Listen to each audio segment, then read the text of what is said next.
You are protected. Ano natin alam, standard ba ito? Na bakal, maganda ba quality? Hindi natin alam. Yeah. So that's where government should come in. The government should be strict in enforcing this at the reseller level, no? Sa mga hardware stores o even sa mga warehouses o distribution centers, no? Kasi ang karamihan sa mga tao doon bumibili. Gawing mas mahigpit ang kalidad ng mga construction products sa mga hardware stores sa bansa. Ito ang iginiit ng isa sa miyembro ng Department of Science and Technology, Metals Industry Research and Development o DOST-MIRDC na si Roberto Cola. Kaugnay ng mga naglipa ng substandard steel bars sa mga lokal na pamilihan. Dapat din aniya na higpitan na ang pagbabawal sa pagbebenta ng construction materials na substandard. Requires a very big task to monitor these hardware stores. Yeah. That's why we have to get to the root cause of the problem. And the root cause of the problem is in the plant.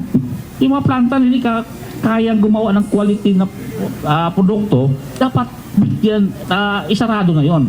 Hindi bigyan ng lisensya. So yun ang punto ko.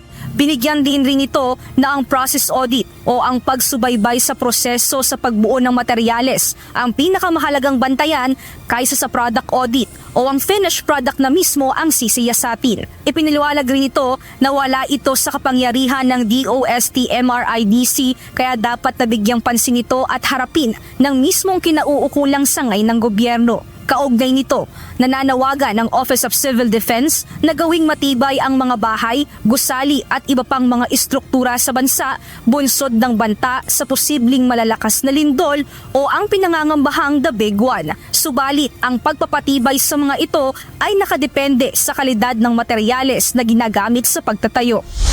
Kaya naman may paalala ang mga eksperto sa publiko na huwag umasa sa mga do-it-yourself o DIY na mga produkto na murang nabibili. Gayon din ang mga produkto online dahil maaaring ang mga ito ay substandard o low quality na maaaring mag-ugat pa ng madaling pagkasira ng mga tahanan.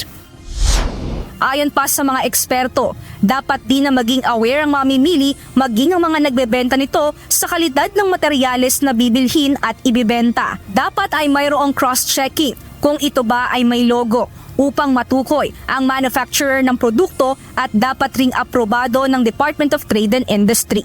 So hanapin po natin yung PS mark or yung ICC sticker po sa mga regulated products po na binibili natin.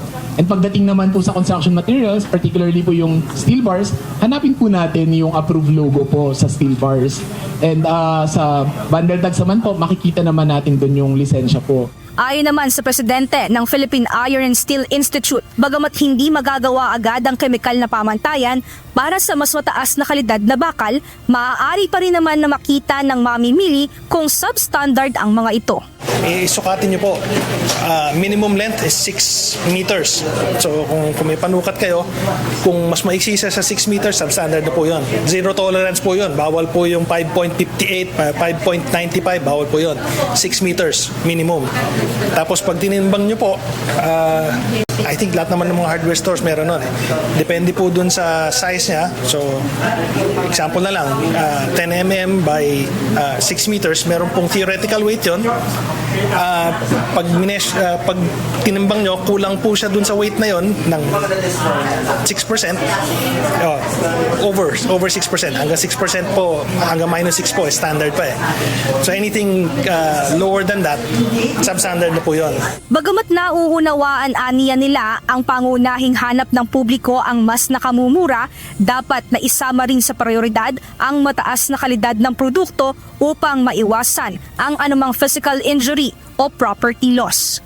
Mia Alonso, UNTV News and Rescue. Diyos ang aming sandigan, serbisyo publiko ang aming pinahahalagahan.